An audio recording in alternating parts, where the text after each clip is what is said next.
So you beat the case, but your brother doesn't, and it's just like at this point, where are you at in your career? Like it took so much out of you mentally and emotionally because of all that, going through all that.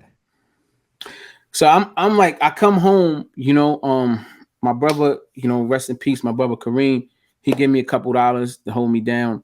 But it was hard because I still had 2 kids and I'm trying to get my life back together and get my career back together at the same time. I don't want to sell drugs no more. I'm like, I want to just pursue my music. And it was hard because I wasn't trying to sell drugs. It was hard to make money and to do what I was doing. But I always just kept it going. I kept it going. And shout out to K Slay, he kept supporting me. Shout out to Gilly, my brother Gilly kept supporting me. Gilly is the reason why I even met DMX, who became my big brother.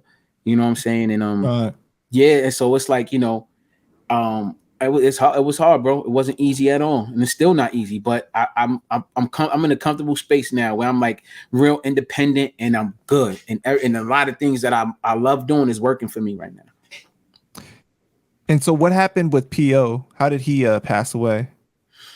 So P.O., I believe it was. I don't want to say a bleeding ulcer. If he had an ulcer or something like that, it was a rupture in the stomach, a spleen or something. I can't give you the exact. Health related. Okay. Yeah, it was something like that. And man, that shit hurt me, man. Like, what year was that? P.O. died. P.O. was around for Castlehill from Soundview, so I believe P.O. died 2016. I believe. I want to say 2016. I think it's 2016. What year did you come home? 2012. I came home 12, actually. December 12, 2012. 12. Wow. A day that had never happened again. My shit divine, bro. Like I was meant to be here. Like see, you were about to lead me to my next question, because I know with all these changes in your life, right? You vegan, you're more spiritual, you looking into all these conspiracy different things. People say conspiracies, but you and I know that it's a lot of truth to a lot of stuff, but I'm guessing that you believe in like the numbers, right? Like the numbers and kind of like the message that it sends, the very powerful message and everything. With all that you've endured in your life, right? All the trauma and everything, like at what point did you realize like I got to change everything? Well, what's crazy, when I was okay, so like I told you a little earlier, when 50 Cent co-signed us, it was a wake-up call for me. Oh shit, like this, like yo, what I'm really doing is actually working. Like, you know what I'm saying? I was like, oh, we could really do this. We could really become successful, get out these streets. And another time was when I went to jail, right? I was sitting there and I'm like, yo, how the fuck did this happen? You know what I'm saying? Like, I didn't even see my charges yet. None of that. I don't know what the fuck I'm in there for, what I'm facing. But I was like, yo, you thought your way in here and you got to think your way out. So I had this book called Your Magic Powers to Be Rich. My man, Red Chow, shout out to Red Chow. Red Chow also was managing us at Bang Bang Boogie.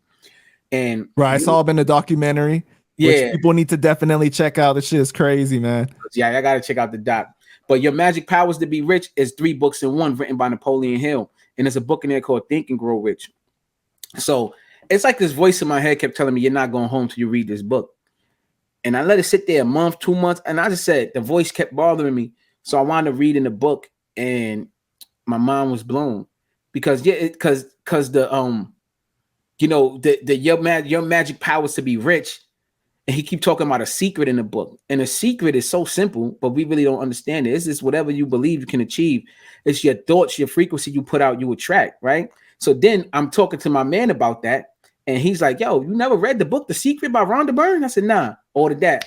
And that just set me down a different path, bro. I started ordering so much books, book after book after book. Like my mind became a sponge. I just wanted to learn so much more, so much more. So it was right there where I said, oh shit. I realized like, oh, you mean to tell me all this time I've been trying to sell drugs to make money when I could just use my brain and think of it? I don't even, because what you do is all you got to do is think about the definite end, the end goal on what you want to achieve. You don't have to think about the how. The how is not up to you.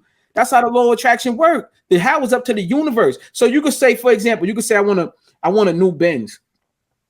So you think, how I'm gonna get this Benz? Okay, fuck it. I gotta go to work. I gotta go to my job. I gotta go maybe hustle up some money, get the Benz. But the Benz could end up on your front door as a gift from somebody who love you. You never know. Like, you know what I'm saying? That's how the law of attraction works. The how is never up to you. And when you understand that, you consciously use that shit. That's how I'm home, bro. Because I consciously thought my way out of that shit. I'm telling you, that's what it is. Some people gonna be like, oh, he just talking here because he beat trial. No, bro, I knew I was coming home. Because I was putting out that frequency. I was meditating. I was doing other things that I went inside, B. I'm like, nah. All this other shit didn't work for me. It got me here. This way y'all want me to live got me here. I gotta use something else to get out of here. And that's what I did. And yeah. You know, it's so crazy that the how usually like discourages people too.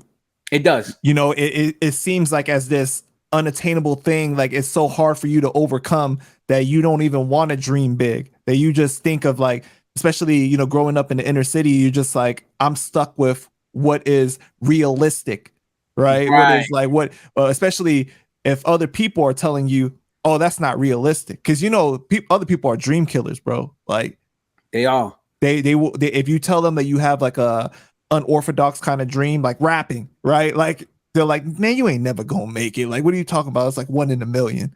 But you could be that 1 in a million, right? But a lot of times people, they allow those things to seem like so big that it discourages you. You know, it's crazy, man. But like you said, yeah, it's like you're not supposed to worry about the how. You're supposed to focus on what the end goal really is. That's it. Just focus on the end goal, and you're gonna acquire that. You're gonna attract that thing into your life. And once I understood that, it's like, okay, cool. It like I said, coming home, distractions, still trying to, like, you know, like I said, once I came back down here, I got it. Like, all right, I'll be smacking myself. Get back to that fucking Hocus in that cell. I gotta put myself back in that cell, not physically, but mentally, because when I was in there, I was focused.